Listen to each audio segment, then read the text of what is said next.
भव्यात्माओं,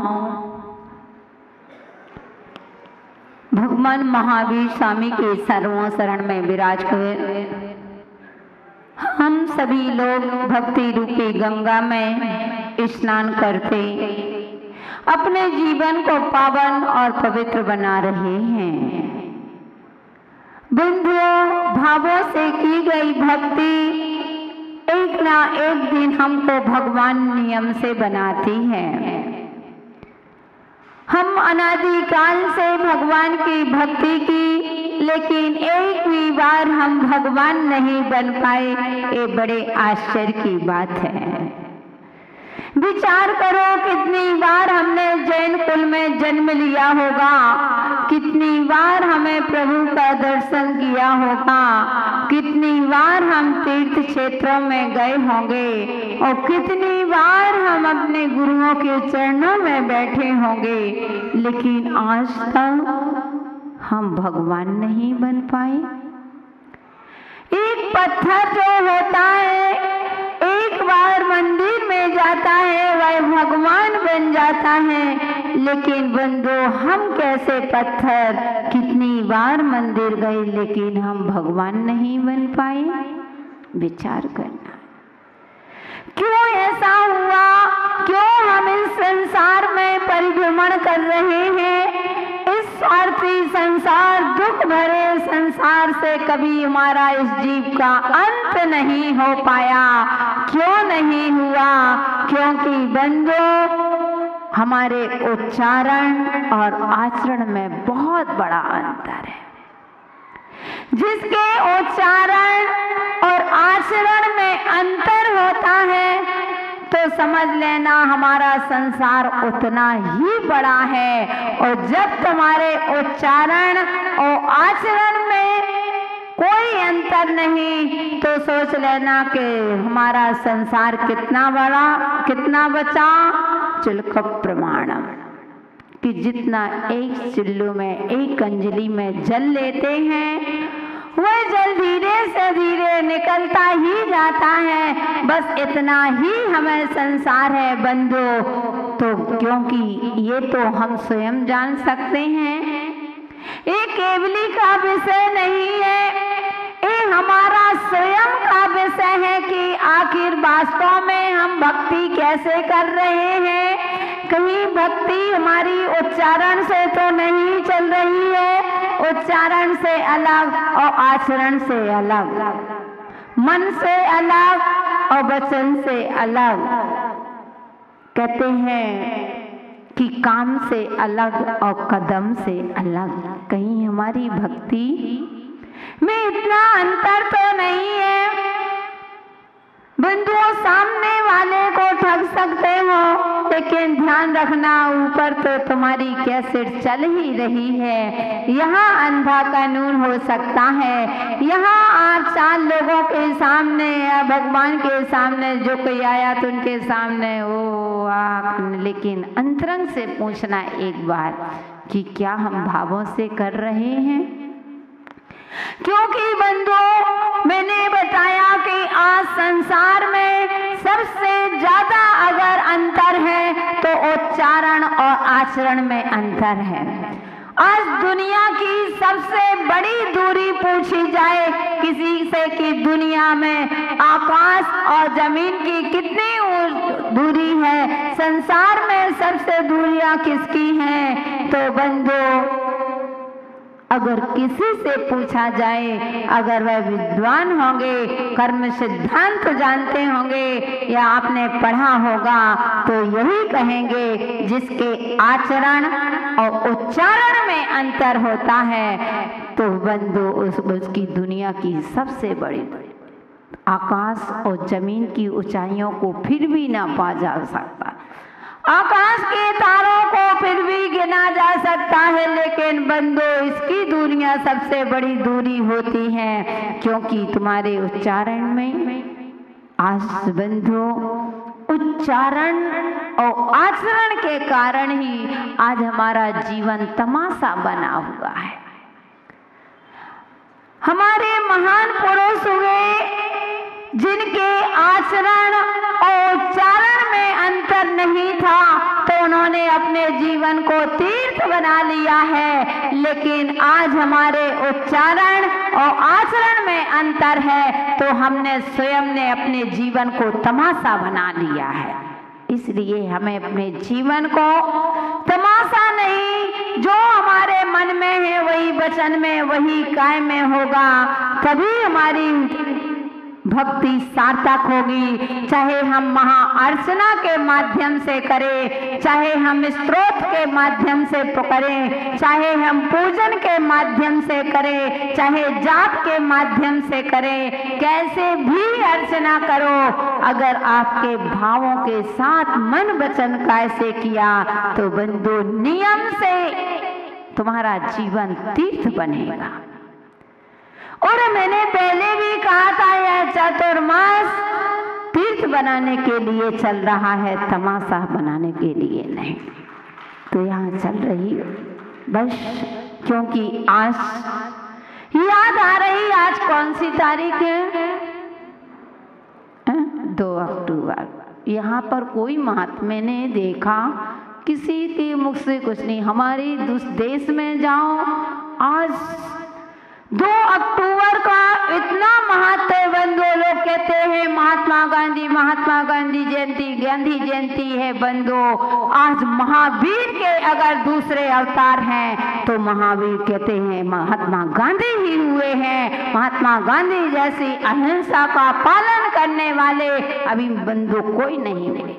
आज हमारे उस देश में प्रातः काल की बेला में बहुत सारे कई अहिंसा रैलियां निकलती हैं, स्कूटर रैली निकलती हैं। आज के दिन विशेष प्रवचन होता है, चौराहे पर हर साधु का चौराहे में प्रवचन होता है। लेकिन इस देश के जहां पर मांस निर्यात चल रहा है, वहां पर तुम लोग चुप बैठे हो, अपने आप को जैन कह रहे हो। थोड़ी सी बात कड़वी लगेगी, लेकिन सुन लेना है ना, कड़वी गोली जल्दी गटक जाओ तो फायदा करती है।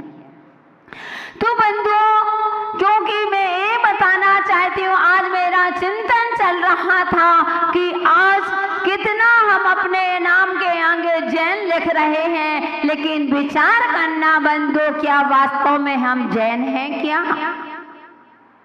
हम उच्चारण से जैन हैं, लेकिन आचरण से जैन नहीं हैं? क्योंकि हम नारे तो लगाते हैं कि जियो और जीने दो, और हमारे भाव चल रहे हैं कि जियो और मरने दो। अपना काम बनता और भाड़ में जाए जनता, ऐसा हमारा काम चल रहा है। ऐसे ही हमारी आचरण चल रहा है। अगर इसी प्रकार से आचरण होगा बंधु, तो विचार करना, एक बार की घटना, हकीकत घटना थी। एक विद्वान थे, बहुत बड़े जाने माने प्रतिष्ठित विद्वान थे, और बंधु अहिंसा की एक संगोष्ठी होती है, और उस संगोष्ठी में उन विद्वान ने सूक्ष्म से सूक्ष्म इतनी अच्छी व्याख्या की अहिंसा की कि 1 घंटे लगातार बोलते हैं, पसीना से तर तर हो जाते हैं, और सभी लोग देख करके सुन करके सबके रोम रोम खड़े हो जाते हैं कि आखिर अहिंसा कितना जीवन में जरूरी है, और आज हमारी परिणति कहाँ जा रही है। हम कैसे अपने आप को अहिंसा के पुजारी कह सकते हैं बंधुओं? इतनी सूक्ष्म से सूक्ष्म व्याख्या कोई नहीं कर सकता जैसे वे विद्वान करते। और बंधुओं, जब 1 घंटा बोले, पसीना से तरबतर हो जाए, इतना पसीने से गीले हो गए, और उन्होंने ध्यान नहीं दिया। और अपने बैग से जैसे ही टॉवेल, अचानक टॉवेल निकालते हैं, उस टॉवेल में से 2 अंडे गिरते हैं। अंडे रखे हुए थे। ओहो, सारी पब्लिक देख करके रह जाती है। सारे लोग विचार करने लगते हैं कि इतना अहिंसा का सूक्ष्म से सूक्ष्म व्याख्यान करने वाला विद्वान, यह पंडित, और ऊपर से उच्चारण से कुछ है और आचरण देखो कि उसी की टॉवेल में अंडे रखे हुए हैं। कैसे? तो बंधुओं, कहने का तात्पर्य कि कैसे उद्धार होगा अगर हमारी ऐसे ही परिणति चलती रहेगी तो हमारे जीवन का क्या होगा, कभी हमें विचार करना है बंधुओं। इसलिए भगवान महावीर स्वामी के समूह शरण में बैठे हैं, हमें अपने जीवन में जो मन में होना वही वचन से बोलना। ऐसे में दूसरे का कोई बिगाड़ नहीं होना, तुम्हारा ही बिगड़ेगा। तुम दूसरों के आंखों में धूल झोंक सकते हो लेकिन ऊपर कभी धूल नहीं झोंक सकते। वहां तो तुम्हारी कैसेट चल रही है। आज रात सपने में बापू ने पूछा कि बिंदुश्री क्या हो रहा है। आज रात सपने में बापू ने पूछा बिंदुश्री क्या हो रहा है। मैंने कहा बापू पूरा देश रो रहा है। बोले, पूछा पूरा देश क्यों रो रहा है? मैंने कहा खाना है आम और बीज, बबूल के बीज बो रहा है इसलिए पूरा देश रो रहा है। अपनी तो धुलती नहीं दूसरों की धो रहा है इसलिए पूरा देश रो रहा है। चादर है छोटी और पैर पसार के सो रहा है इसलिए बापू पूरा देश रो रहा है। रात सपने में आए, बापू ने पूछा बिंदुश्री क्या हो रहा है? मैंने कहा बापू पूरा देश रो रहा है। तो बंधुओं, वास्तव में आज महावीर के दूसरे अवतार हुए हैं अहिंसा के पुजारी में। तो महात्मा गांधी जो जन जन की आस्था के केंद्र थे, कभी उन्होंने किसी का दिल नहीं दुखाया। बंधुओं, आपको कोई थोड़ा सा कुछ कहता है तो ईंट का जवाब पत्थर से देते हो, बुराई में बैर बना करके बैठ जाते हो। लेकिन महात्मा गांधी ऐसे थे। एक बार एक व्यक्ति ने महात्मा गांधी के गाल में एक थप्पड़ लगाया तो बंधु उन्होंने दूसरा गाल कर दिया कि इसमें और लगा लो, तुमको शांति। वो आप होते? देखो इनडायरेक्ट बात जल्दी समझ में आती है। कहने का बंधु, तो इतने जीवन में उन्होंने कभी भी ना मन से, ना वचन से, ना काय से कभी ऐसी वाणी का उपयोग नहीं किया कि किसी का दिल दुखे, किसी भी प्राणी को घात हो, किसी को जरा सा भी कष्ट हो। इतने अहिंसा के अवतार लेने वाले बंधु आज हर कोई नहीं होता है। इसलिए लेकिन आज हम भगवान महावीर स्वामी के बल से उन महात्मा गांधी को मानने वाले और आज हमारे आचरण कहाँ जा रहे हैं। मैंने बताया था कि कहाँ आज हमारा अहिंसा कि आज भगवान महावीर स्वामी को अपने आप को आराध्य मानते हैं कि हमारे महावीर हमारे आराध्य हैं, हम उनके वंशज हैं। लेकिन महावीर की पगड़ी को आज तुम लोग कहाँ पटक रहे हो? कभी विचार करो बंधु। हमारे भगवान ने अपरिग्रह का इतना बड़ा उपदेश दिया है, 5 सूत्र दिए हैं और हमारे भक्तों ने उनको ही सबसे ज्यादा परिग्रहवान बनाया है। महावीर वस्त्रालय, महावीर भोजनालय, महावीर किराना स्टोर, उनके नाम से कितनी हिंसा हो रही, भोजनालय चल रहा है, कितने कपड़े उनने पहने क्या? महावीर भोजनालय, महावीर जनरल स्टोर, आदि आदि ऐसे नाम कि हमारे भक्त बने हैं। लेकिन हम अपने जीवन में अपने भगवान को क्या, हमने अपने भगवान की गरिमा को हमने आज कहाँ पटक दिया है। एक बार शायद मैंने बताया था कि जब बहुत पहले जब 1000 का नोट चलता था तब आप मैंने एक व्यक्ति ने समाज को पैसा चुका रहे होंगे मंदिर का, तो उनके देखा, उनने 1000 का नोट पकड़ाया, तो मैंने गांधी जी को देखा उसमें बना। फिर मैंने चिंतन किया, मैंने कहा माहिरे गांधी, क्या चली आपके नाम की आंधी, वो जीवन भर फिरे हो एक लंगोट में, वो आज बैठे हो 1000 के नोट में। भक्त है, कहाँ से कहाँ बिठा ले। तो बंदो, हम सभी लोग अहिंसा के पुजारी, भगवान महावीर स्वामी के वंशज, तो अपने नाम के आगे जो जैन लिखा है बंधु, वो अहिंसा धर्म सबसे बड़ा धर्म होता है। अहिंसा धर्म से बड़ा जीवन में कोई बड़ा धर्म नहीं हो सकता है।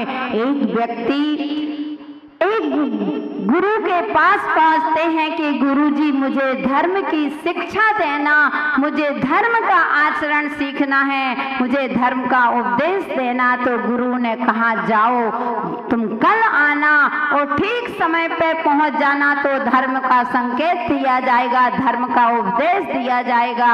और वह व्यक्ति चला गया, दूसरे दिन पहुंचता है और जैसे ही पहुंचा, उसको जल्दी थी, गुरु ने कह दिया था ठीक इतने बजे ही धर्म का उपदेश होगा, धर्म तुमको दिया जाएगा।